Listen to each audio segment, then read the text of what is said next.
Mukunda Madhava Govinda Mukunda Madhava Govinda Mukunda Madhava Govinda Mukunda Madhava Govinda Mukunda Madhava Govinda Mukunda Madhava Govinda Hari Bo Hari Bo Hari Hari Bo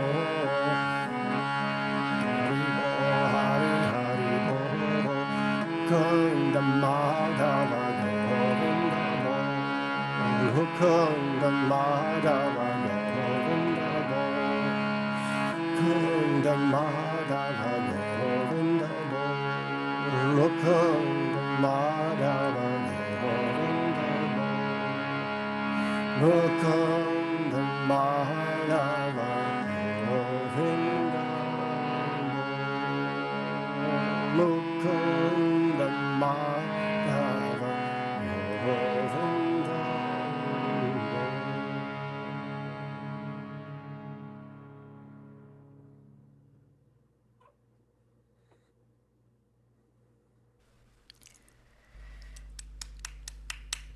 Thank you. Thank you, Sahadev. Om. I hope today there is only so hum and no hum. Yes, yes. No, You know no all the hum, tricks. right? Sounds very good. Very good. Okay, perfect. Perfect. Okay. You have clear image today, pretty clear. Excellent. All right.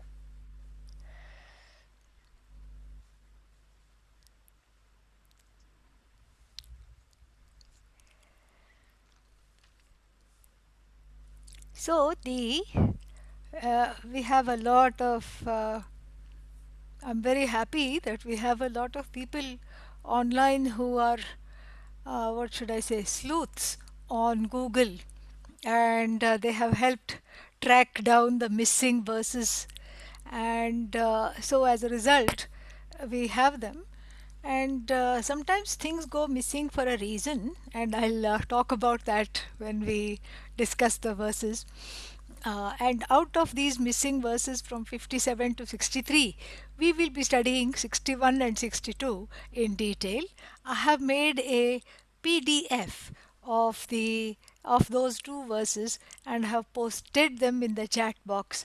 I request you to download that before we get started. Namaste.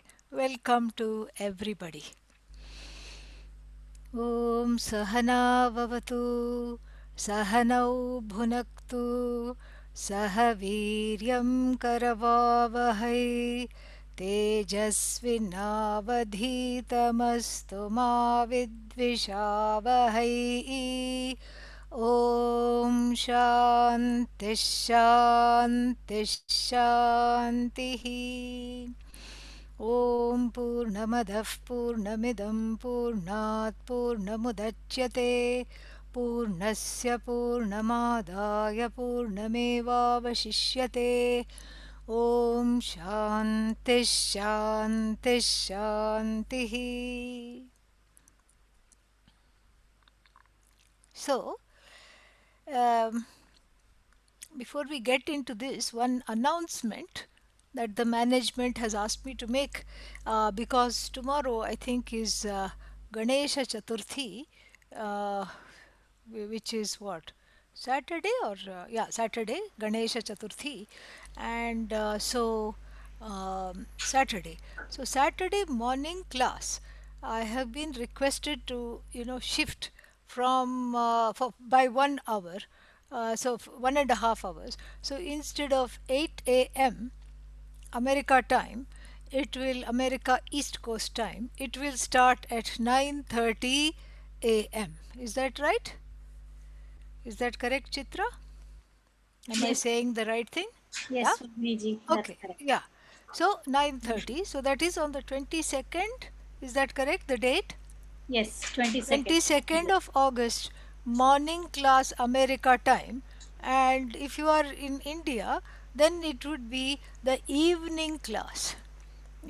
on the 22nd. Saturday evening class if you're in India, and Saturday morning class.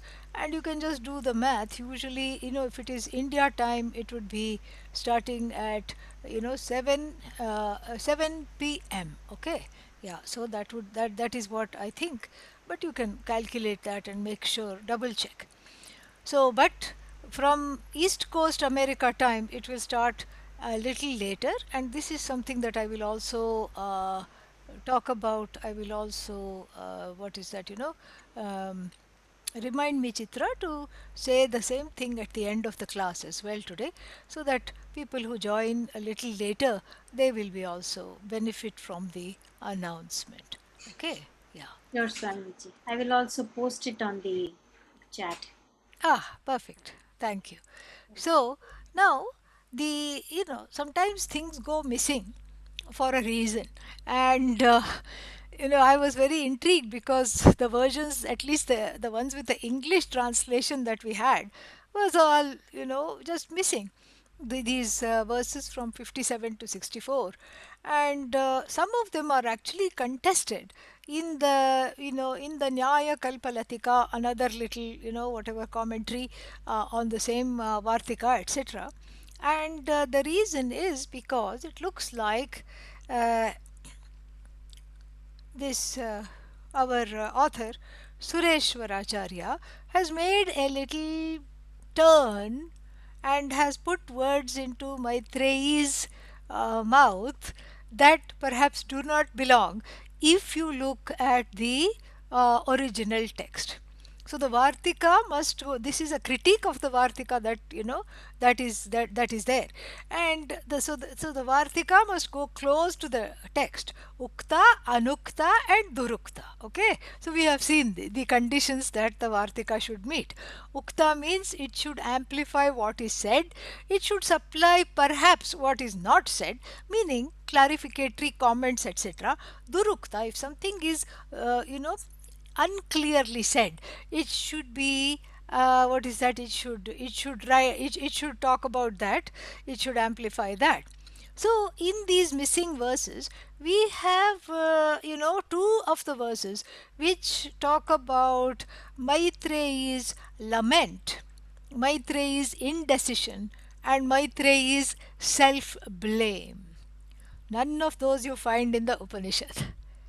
She doesn't blame herself. She doesn't say, OMG, what is happening to me? It must be my fault. I must not have taken care of you. That's why you're going. And it's very incongruous that somebody who will talk like that will turn around in the very next, verse and say, oh, you're giving me asat and you are walking away with sat. Impossible. Because just in the next verse there is no verse to say that, there is no segue, there is no explanatory comments, there is no explanation, there is nothing. Suddenly she just launches off into this. So therefore, we smell another fish. What kind of a fish is this? The personal fish of, the subjectivity fish perhaps of even someone as brilliant as Suresvaracharya. Because we have to understand that they belong to a certain time, and they belong to a certain time frame where they would expect women to do this. Why at that time frame? Even in this time frame we expect women to do this, or men to behave in certain ways. There are certain kind of gender stereotypes. Men also we have stereotypes about. I'm not singling out stereotypes about women, but although that is the point here, because we are talking of Maitreyi, words of Maitreyi. So so every age brings with it its own stereotype, that if one is a product of that age, one naturally internalizes and it comes out. This is very, very, this has to be understood without taking away the greatness of Suresvaracharya's Vārtika. I mean, if anyone wants to sit and write a 2000 verse Vārtika, it is not possible, and maintain that same intellectual rigor throughout, and be piercing about the vastu and about the teaching. So this is not an indictment of Suresvara. that I'm making. This is just to point out that there are certain things where the person is, colored by their own views of the particular time. And so, those views we can set aside, and so we will not be we will not be studying those verses, talking about Maitreyi, where she blames herself, because really speaking there is actually no apology. But Sureshwara himself recognizes that, because he puts a footnote and he says, in case she didn't, because he's very honest, very innocent, honest footnote is there, where he says, in case she didn't say this, we will also put this in. And so, with that spirit, we will study verses 61 and 62, which will make a nice segue to verse 63, which we have already looked at. Okay, so this is a little bit of what is called Simhavalokanam. That means that the lion, after eating its food and it kills something and eats its food and then goes away, and as it goes away it looks back to see the carcass and feel happy that, oh, I have done all this. So this is kind of a look back, because we have already looked at 63. So 61 and 62 I will chant and then explain. यद्विज्ञानात् परित्यज्य निःशेषं वित्तसाधनं स्वाराज्यमीप्सति ईप्सति भवान् तदेव वसुदेहि मे. Very nice. So the first she says, what does she say? She says, yad vijnanat, swarajyam ipsati bhavan. So, because of which knowledge you desire, ipsati, desire, bhavan, you desire swarajyam, this internal glorious kingdom. Because of which knowledge you desire this internal glorious kingdom, because of which knowledge means what? Self-knowledge, Brahma Vidya. And because of which knowledge means what? That same knowledge of the Upanishads, in which he wants to immerse himself after leaving the what's its name? What is that? Leaving the wealth to her. So, and then yad vijnanat, because of which knowledge, parityajya, renouncing everything, the tyajya, tyaktva means having given up. Parityajya means having given up everything. Nishesham means without any residue. You have counted every cow, you have counted all the real estate, you have done everything. So there is nothing left anymore to do. There is no more reckoning. You have given up everything, and you are going with a piece of cloth that is on your back, and that's all you have. And then, and then what? Nishesham vitta sadhanam. So the vittam, which is a sadhanam, which I know to be a sadhanam, which I know to be a means, this vittam you have left behind without any residue, and because of which swarajyam, this inner mastery, the inner kingdom, the kingdom, the kingdom is what? We have to understand this kingdom here. We'll come back to this word swarajyam, because it is very important. So, this inner kingdom, self mastery. So, that desiring which you have left everything behind, bhavan, tadeva vasu means wealth. That vasu alone, that wealth alone, vasu also means earth, outer kingdom. So here she's making a wonderful union between the outer kingdom that he wants to leave her in the form of wealth, in the form of all kinds of comforts, and she's saying, making a nice parallel to the inner kingdom, and she says, can I please ask for that other thing? I don't want this, I want that thing alone. So I reject what you are giving me respectfully, but I ask you for that, since you want to give me wealth, give me the wealth of self mastery, give me this inner, anoint me the queen of this inner kingdom called the self. The vasu dehi, and it's there is no please about it. Ah, in the translation, again, because of certain whatever,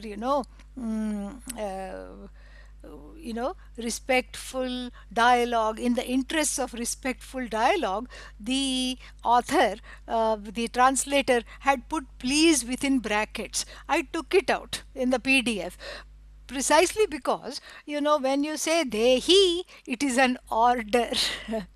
Ah, because it is lot, it's an imperative mood. Yeah, lot, imperative.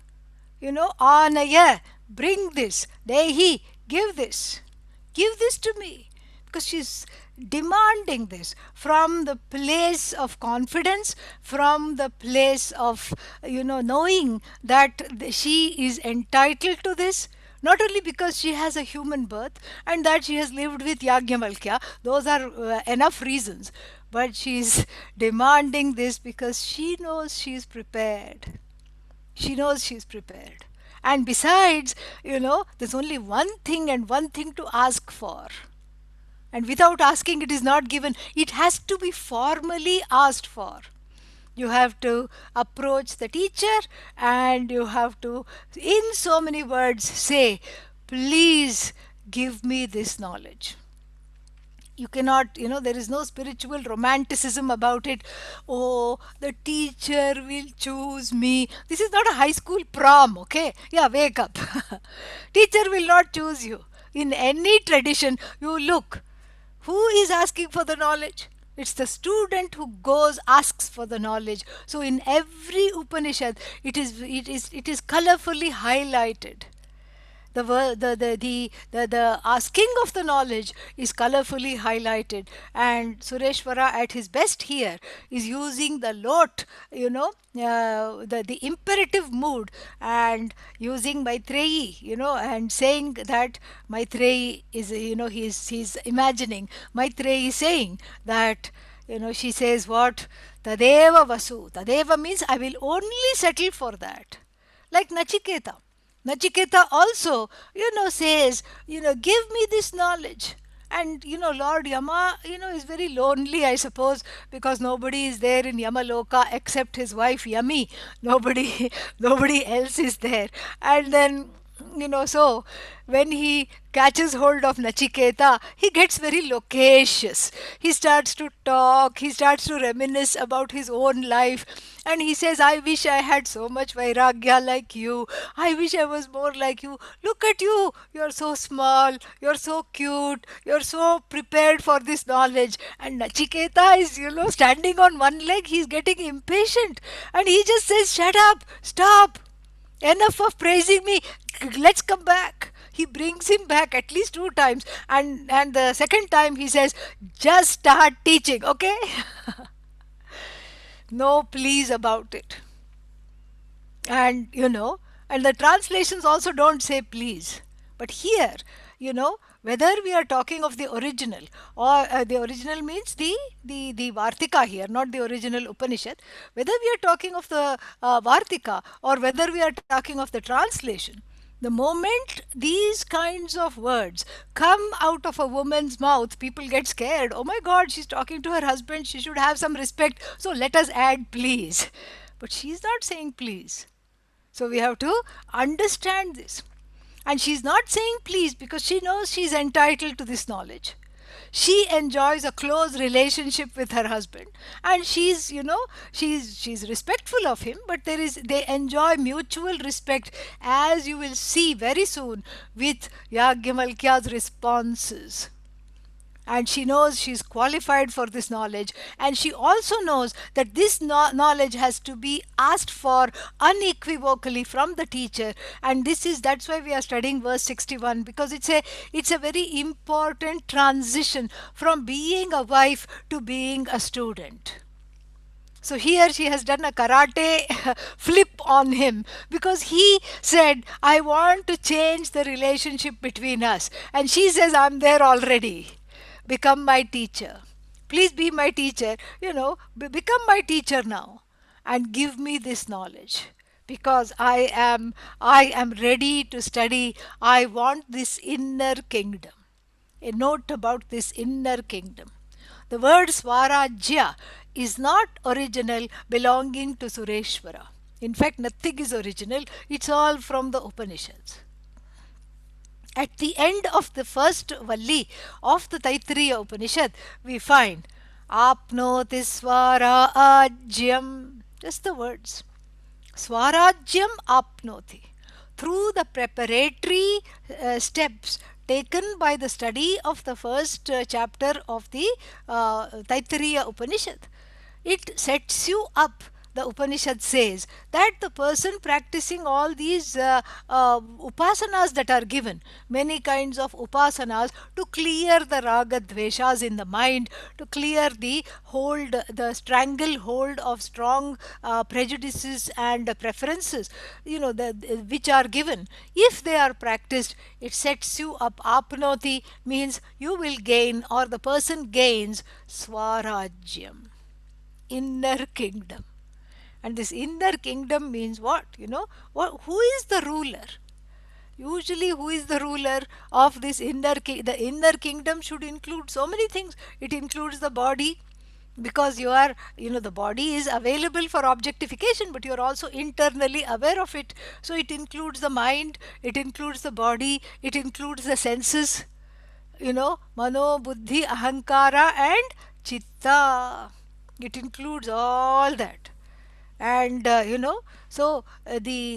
mind in the, what's its name, in the shastra is divided into manaha, the sankalpa vikalpanatmakam manaha. So the manaha, that faculty which is a which is a kind of a deciding faculty. A deciding faculty means it is indecisive faculty. So the faculty of the mind that is kind of thinking, should I do this or should I do that? Should I plug into the classes or should I just take the night off today? This is the mind. Okay? Yeah. This is the mind. But then the buddhi is the deliberative, decisive faculty which says, no, I am on a good roll, I am going to log in. Okay? Yeah, so this is the deliberative faculty. Then we have what is called chittam, the emotive faculty of the inner instrument called antahkarana, which says, what does it say? Oh, I don't feel so good. Oh, why me? This is what this is what it says. This is the chittam, the emotions. Then finally we have the owner of all that, ahankara. This is my body, don't touch. Stay away, this is me. And then this is my mind. I am sad. I am the one who is angry. I am the one who is upset. So this ahankara is the owner. So the ahankara rules over a tiny little kingdom. And what is this tiny little kingdom? The tiny little kingdom is manaha, buddhi, chittam and body mind complex.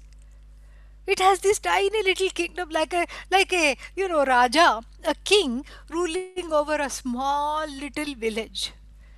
The king of Maharaja of a small little principality called Raipur. Where? Somewhere in central India. And then, so it is like, on the spiritual realm, in the to give an example, it is like one Shankaracharya belonging to some small place somewhere. Actually, there were only 4 Shankaracharyas because of the 4 seats of learning established by Adi Shankara. But then things happen, and what is it that happened? But what is it that happens? Like they go for, what is it called, paryaya. Paryaya means a little trip. They go for a little trip. They go for tour during the rainy season. They go and stay somewhere else in a devotee's house or something, and then they want to come back. And then because of rains, too much rains during the monsoons, all the trees have fallen, and of course they are not able to come back on time, or they get sick and they have to stay a longer time and then come back. And then what happens? then the inevitable happens, because there is no SMS, they cannot call, they cannot send a text, Shankaracharya here, BRB, be right back. You cannot say. And so you're still plodding, and you're traveling 10 kilometers a day and slowly coming. So by which time the successor, because there would always be a successor appointed, the successor looks to the left, looks to the right, doesn't look like the Guru came. I suppose now I am the Shankaracharya, so all the anointing takes place and everything, and then the successor sits on the Shankaracharya's throne. And then what? The other Shankaracharya comes, and then just about 200 yards, 300 yards away, he is informed by the people in the village, because in the next village, the matha is there, the seat of learning is there.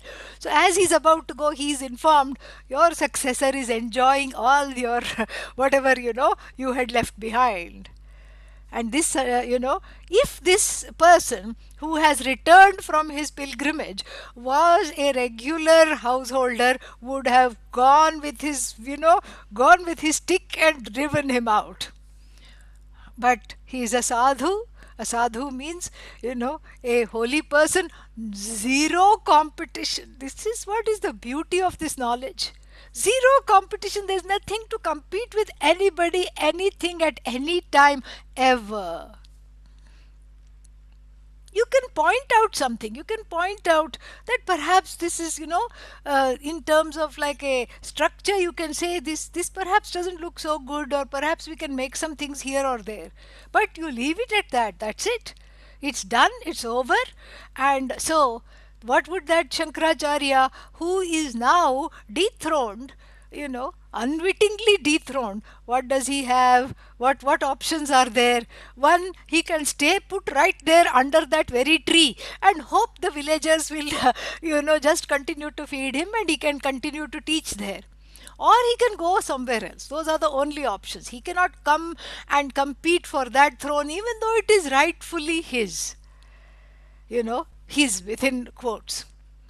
So, it is something like this. So if so that's why there are all these small Shankaracharyas.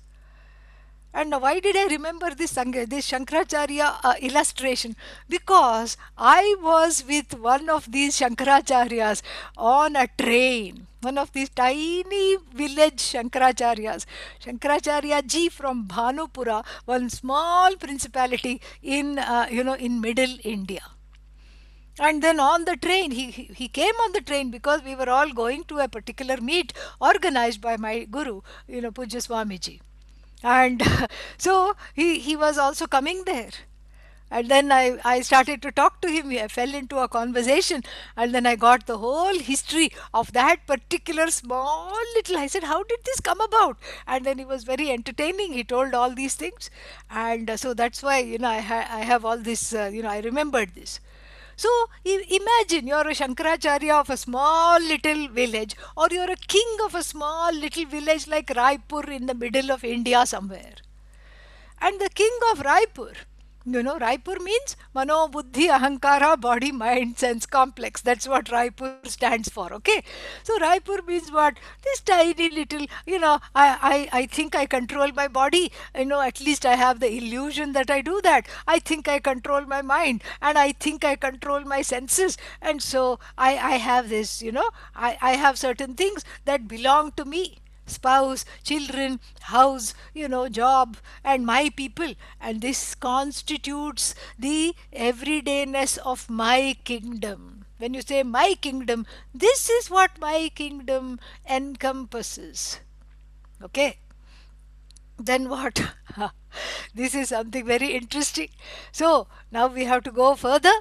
Now the Upanishad comes and says, you know what? You have been crowned the ruler of the entire universe, not just this loka, all the other lokas. There are 7 lokas which are as good as this or better than this. Bhuhu, bhuvaha, suvaha, mahaha, tapaha, janaha, satyam. And then, there are 7 other lokas that are not so, not so good. Atala, vitala, sutala, dharatala, rasatala, mahatala, patala.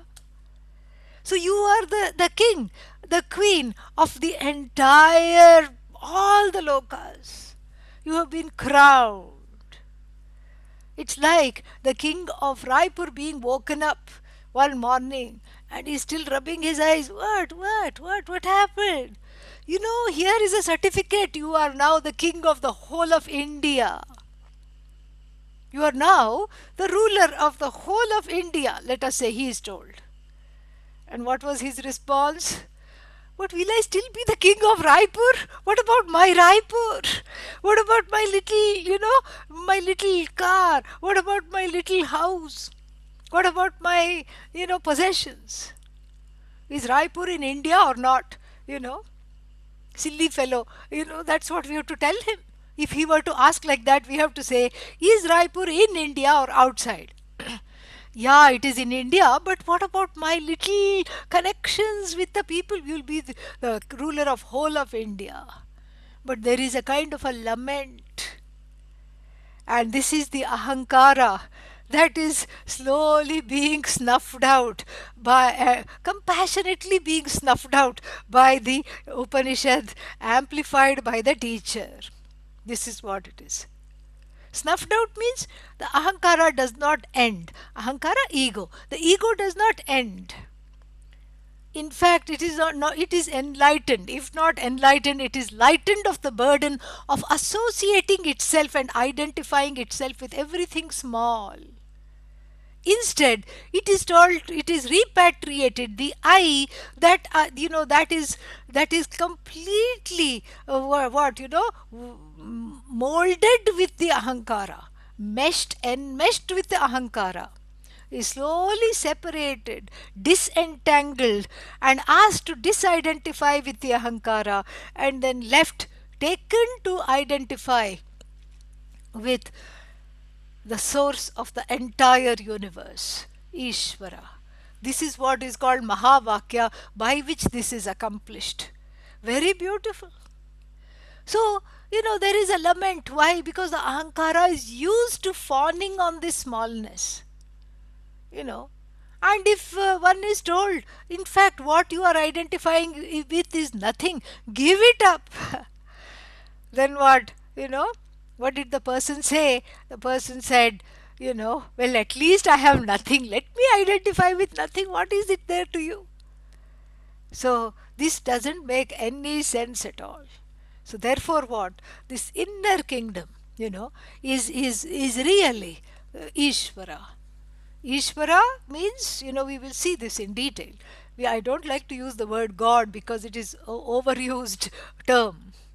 And many times as children, the word God is pushed through, pushed into the system with a stick, pushed down the throat. So Ishvara, Ishu Palane, the one who nurtures everything always, and that is what the term we use. And so therefore what? Here something is very interesting. What is so interesting is that this oneness that is talked about and that Maitreyi asks for, she is very clear what she asks for. Swarajya is oneness. And this oneness is a Rajya, it is a kingdom. It is a limitless kingdom of the infinite self. The self happens to be infinite, and this self, which is infinite, is told to identify with that rather than with the body mind sense complex. But then the question comes, how is this accomplished? So the word Swarajya also contains another meaning, and that's why it appears in the preparatory chapter of the Taittiriya Upanishad, the first chapter before the Brahmanandavalli, where the knowledge of Brahman as the self is given. And so it has a preparatory component. So Swarajya means what? The gain of this, inner kingdom in the form of self-mastery. Self-mastery means you become the king of your raga-dveshas. You learn to manage them. Before, what was happening? They were managing you. The strong preferences and prejudices were managing you. They were coming and calling all the shots. They were deciding whether you would log into a Vedanta class or not. They were, saying, they were terrorizing you. They would stop you from doing this, that, and the other. They were the ones who were, running the show, and running your life. This is the regular person's state of being when? Without Vedanta. Without exposure to this knowledge. This is how one leads one life. Every day some kind of a, some regular thing goes on, and I am this, I am that, I am not enough, I am not this, I am not, I am horrible, etc. These things happen, and so therefore what? So therefore we have to, understand this very, very, very, very, very clearly, that there cannot be a sudden jump from the I that is identifying with the raga dveshas, with the ahankara, with the body, with the, all the possessions, etc., to seeing itself as Ishvara. And so what is the process? What is the interim steps that one follows? The interim step is the second meaning of the word Swarajya, where one learns to have an inner mastery over what? The ragadveshas.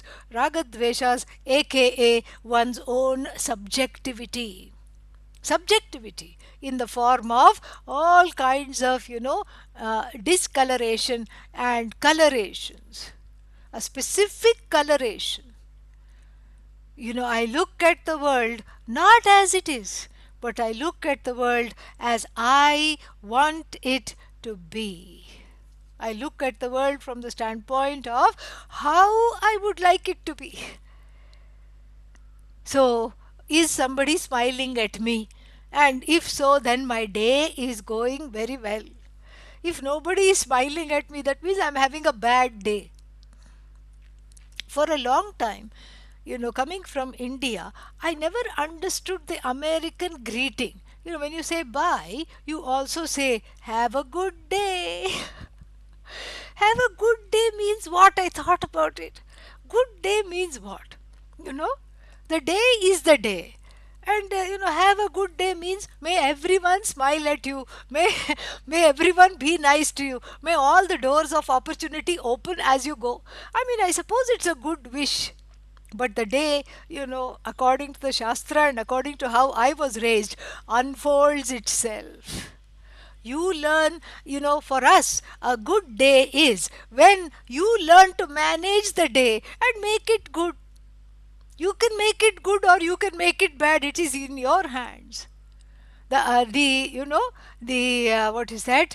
The Amrita Bindu Upanishad says, what is that?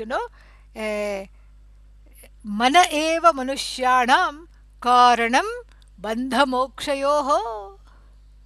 The mind is the cause of either bondage or liberation. So beautiful. Bandhaya vishayasaktam vinirmuktam. Vishayad vinirmuktaha, otherwise vishayasaktaha.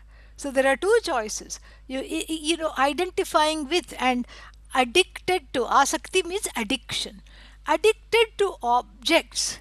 Then what happens? Then the subject is lost in the objects, the subject I, which is equated to Bhagavan, which is equated to the source of the universe. This paramarthika satta, this only and absolute reality equated to the entire universe is what? Is forgotten. Is forgotten. Why? There is no space. But where is the space? The space is only to identify with the finite. So, the loss of the infinite, dear friends, is, as I often say, is an infinite loss. This is what has to be transformed. And so the transformation of the inner subjectivity is very important to go forward with this teaching. So one has to, forget trying to control the universe. trying to control the weather, trying to control the people in the house, trying to manipulate the situations, peoples, and things, to one's own liking all the time. Always obsessed on other people's omissions and commissions. Why did they do this? Why did they not do this? Who is this? Who is that? Etc. No. Now what? So now, so instead, and that's why along with this we have the Doṣaparihārāṣṭakam, the class that is being streamed on YouTube channel at 4 o'clock, from 4 to 5:15, because that will help to reckon and to overcome the inner subjectivity. That is really key. Like I said the other day, if you want to reap the benefits of the Bṛhadāraṇyaka-Upaniṣad study, for which you are, faithfully coming twice a day and logging in, if you want to put your spiritual growth on steroids, please listen to Doṣaparihārāṣṭakam. I recommend it very, very highly. Okay? Yeah. So back to this. So one learns to manage a population of what we call, in modern psychological parlance, inner children. A very rewarding term, inner child. Inner child means what? Outwardly the fellow is 92. Inwardly the fellow is 2. The 9 you can cut off. Lo paha. Means what? That there is some growing up that has not taken place. There is a petrified being, pun intended. Like, you go in some places, there is a petrified forest. It doesn't mean it's a frightened forest. Petrification is a geological term where the tree is fossilized. So the whole forest is fossilized, and then you can see the imprint of the insects that lived at that time, the branches, the trees, the leaves, all the wood has become petrified. It's a geological term. It's also a psychological term, which means frightened into just freezing in place. In fact, that's one of the psychological responses. Flight or freeze. Yeah. Either you run away in the face of trauma. We are talking of early childhood trauma. In the face of trauma, what happens? You either split, or you are like a deer in the headlight. Suddenly the poor thing is trying to cross the street, and then the headlights, confuse it, and then it just freezes. Yeah, fright, flight, freeze, and all these things. There are 4 responses, so that is, there are, 2 trauma. This freezing is one of them. Yeah. And so because of this, what happens? We have to look at this very, very carefully. That if this inner trauma is not, interrogated, is not inquired into, then what happens? If it remained inside, no problem. You can go about your day. But it spills over to the outer interaction, because it colors the way you look at the world, you look at other people in the world. It colors, of course, firstly the way you look at yourself, and finally and sadly it colors the way you look at Bhagavan also. That's why people are angry with Bhagavan. Bhagavan becomes an authority figure who is going to be sitting in judgment. In fact, whole religions are made on this basis. So Bhagavan is going to be some kind of an authoritarian figure who is going to sit in judgment and who is going to say, I love you, but better be careful. There is something called Judgment Day. And there is something called, where all this reckoning will take place. So, very difficult, extremely difficult to go about like this. And so therefore, we have to manage this inner trauma.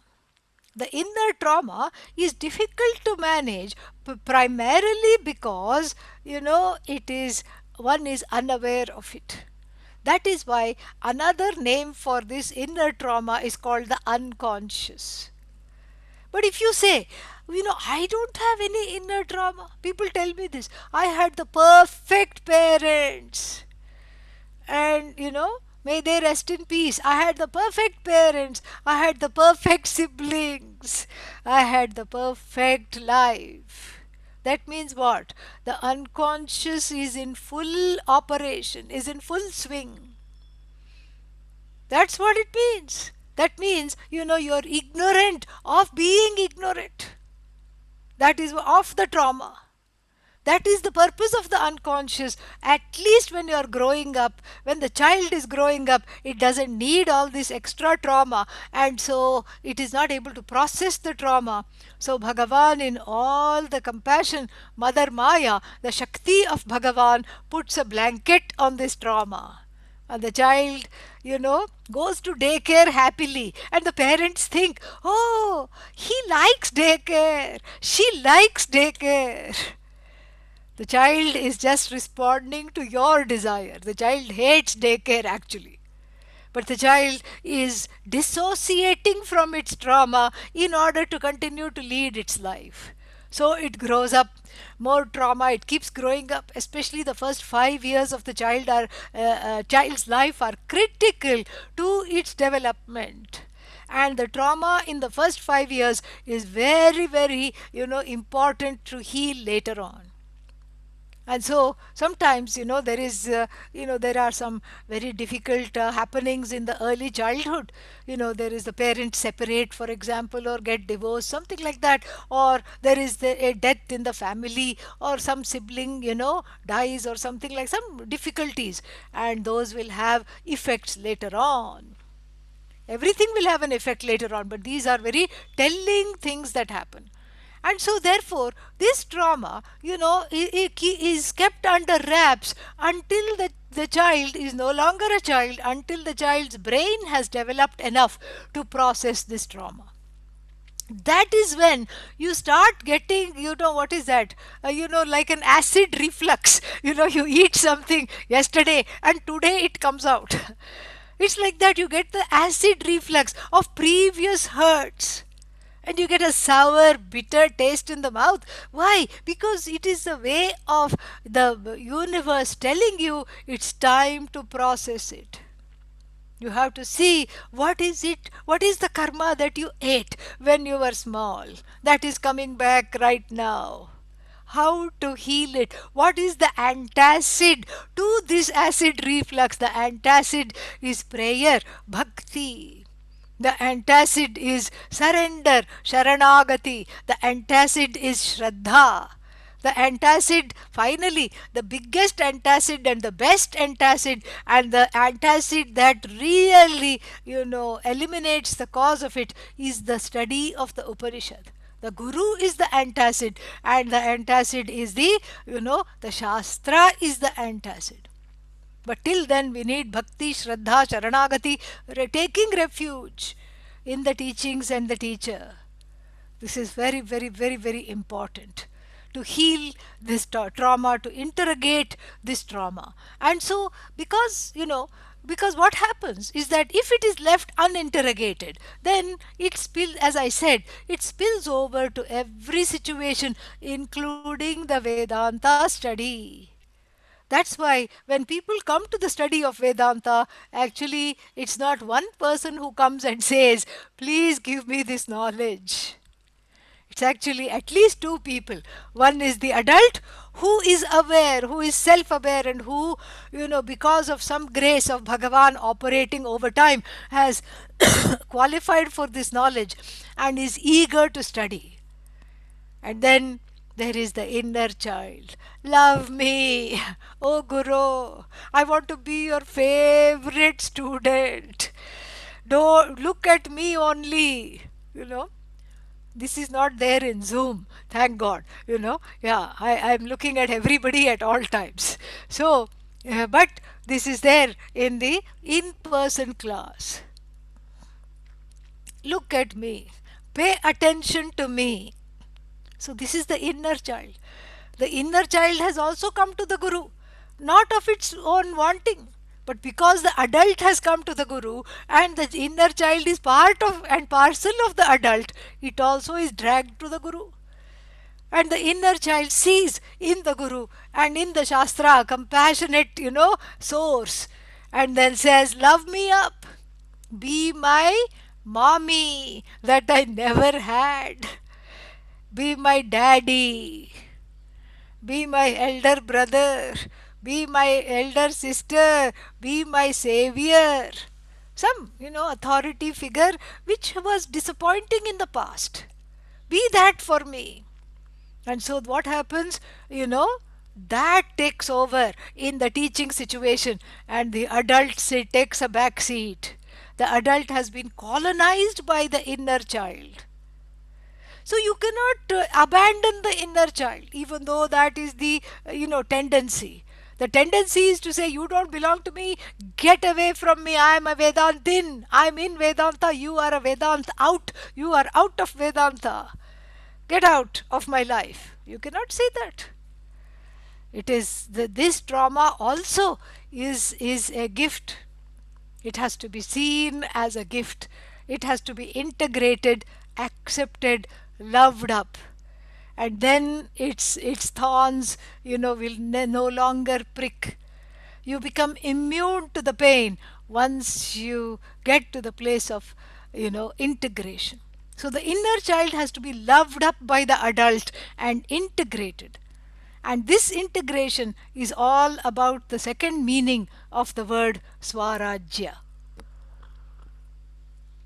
And so this integration I'll talk about more, because this is the crux of the teaching, and there will be plenty of more opportunities to revisit this very important topic.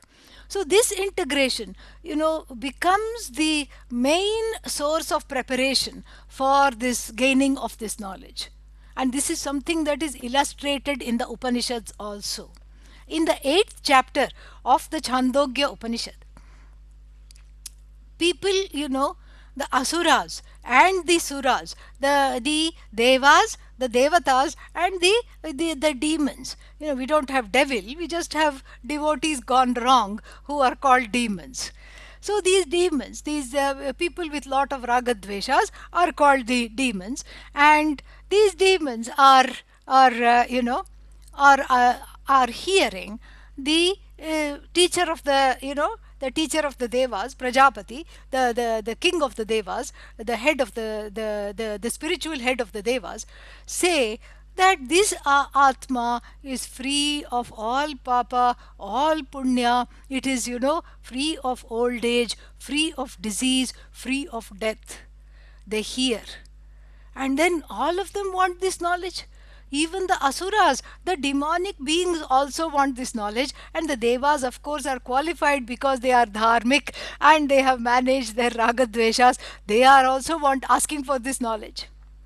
So then they appoint a person from each camp, from the deva camp and from the asura camp, to go to Prajapati, stay in his ashram and desire this knowledge, ask for this knowledge. Indra goes from the devas, from among the devas. Indra, the king of the devas, goes to Prajapati. And from among the asuras, the Virochana, the king of the asuras, also goes. Very interesting. And what is to be noted is that Virochana doesn't even have a voice. He is like a copycat of Indra. Indra does namaskara, he also does namaskara. Indra does Gurukula seva by making cow dung patties and then sticking them on the wall to dry. He also does the same. Indra, says, I would like to gain this Atma, please teach me this Atma. Virochana also says, please teach me this Atma. I mean, he doesn't even have a voice of his own. But what is the most important thing in this chapter of the Chandogya Upanishad is that Prajapati does not teach until Virochana goes away from the ashram, and only Indra is left behind. That is when the teaching commences. Before that, he just talks. Oh, you want to see Atma? What do you think Atma is? Oh, here, look at the Atma. He brings a vat of water and have them stare at their own reflection as a test. And says, here is the Atma. And then Indra gets, Virochana gets satisfied and goes away because it affirmed his wrong understanding. Body is Atma. And he goes away and he opens an ashram called Body Shop, where only things tending to the body are sold. He just opens that, and then after Virochana goes, Prajapati starts to teach. This itself is taught in the Upanishad, that this Virochana is nothing but the inner child of Indra. All the recalcitrant raga dveshas, difficult to manage, and all these things, that has to be reckoned with. That has no place in the teaching situation. And in asking for Swarajya, Maitreyi knows this very well. You see how qualified she is. She is a great adhikari for this knowledge because she understands this perfectly. She said, you desire this Swarajya. You don't want to be burdened by wealth, and you don't want to have to make these decisions, how to pay the bills and how to talk to people, everything. You're sick of this.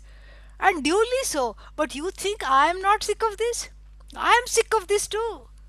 You think that, I should be just doing this, and you are giving me this wealth which is like a burden.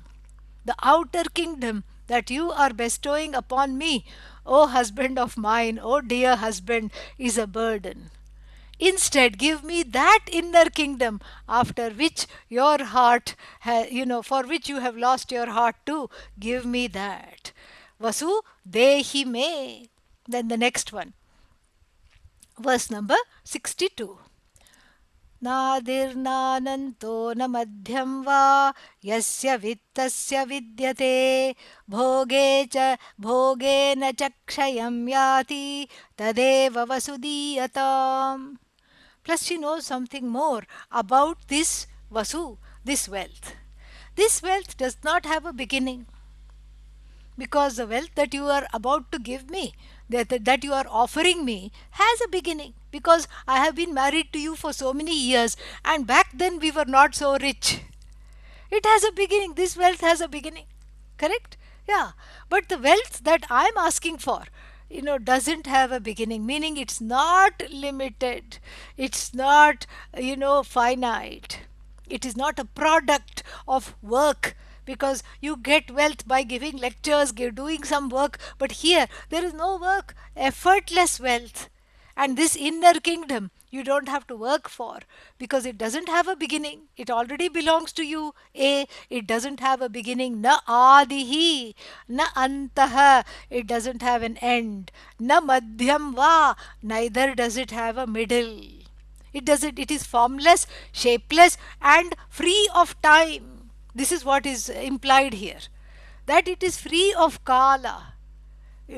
Kala avacchinnata is not there. Kala avachcheda is not there. It is not limited by having a beginning. This is when Brahman began. No.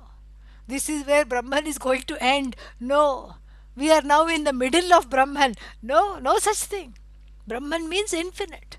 So when we are talking about the infinite, it is time is yet to come into being. Space is yet to come into being. That's why the scientists are not opposed to Vedanta. A scientist will happily study Vedanta because it is not a red rag in terms of all this, creation mythologies that other religions have. In the beginning this was there and this was there. No.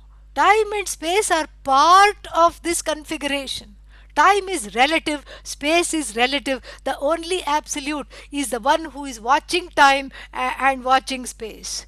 The witness of time and space is absolute, but not time and space.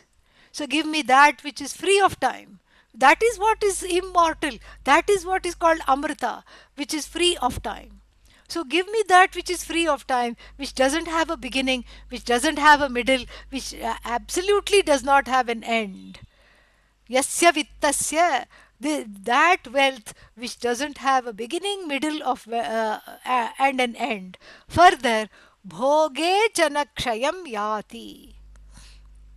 Every other source of wealth, you know what happens the moment you start consuming it? Bhoge means in the event of consumption. Bhoga means, okay? Yeah. So while it is being consumed, what happens? Kshayam yati. Yati gains. Kshayam. Kshayam means what? You know, it decreases.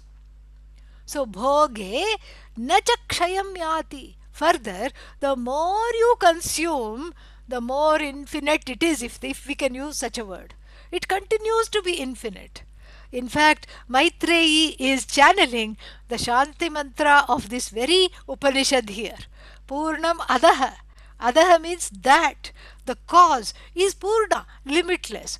And all this that has come, you know, as a result of this cause, this is projected by this cause, is also limitless. Purnamidam, the effect is limitless, the cause is limitless. And purnāt, from the cause, you think the effect has come. And so, what has happened to the cause? The cause is still limitless and the effect is also limitless. So, the more you take away from it, the bigger it gets, so to speak. No effect at all. Because what has come is as though. What is the projection is as though. It is an as though projection, it is not a real projection.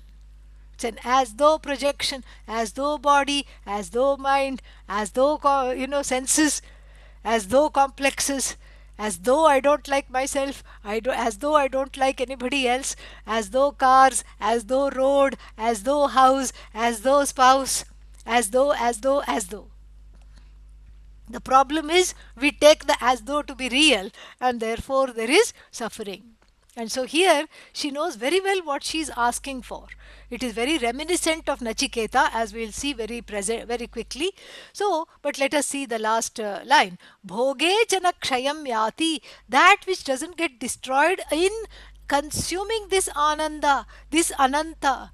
The more I consume this ananda, the more I live this ananda, the more I enjoy this knowledge, the more I enjoy the self, it doesn't become less and less.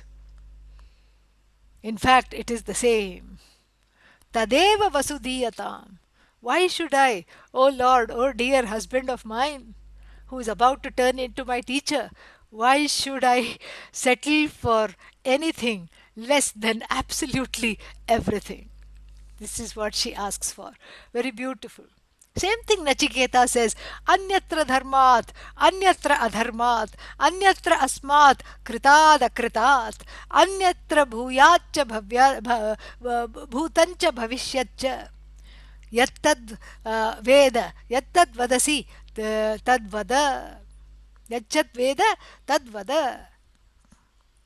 So, there also he says, that which is beyond good and bad, which are again subjective projections onto things, people, objects, etc. So that which is beyond this is good, this is bad. And then that which is not created, and that which is beyond time, which is not the past, not the present, not the future, which just simply is outside of this categorization of past, present, future. When whatever you know, you please tell me. Nachiketa and Maitreyi are on the same page.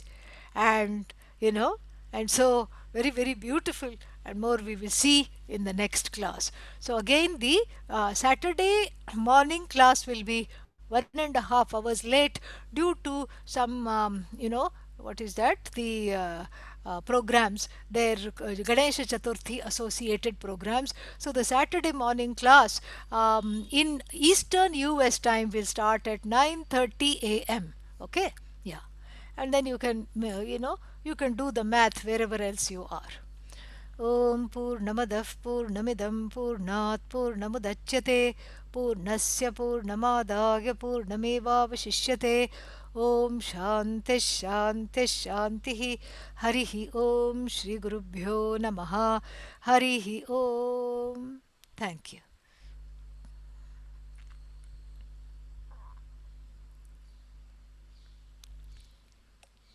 Oh.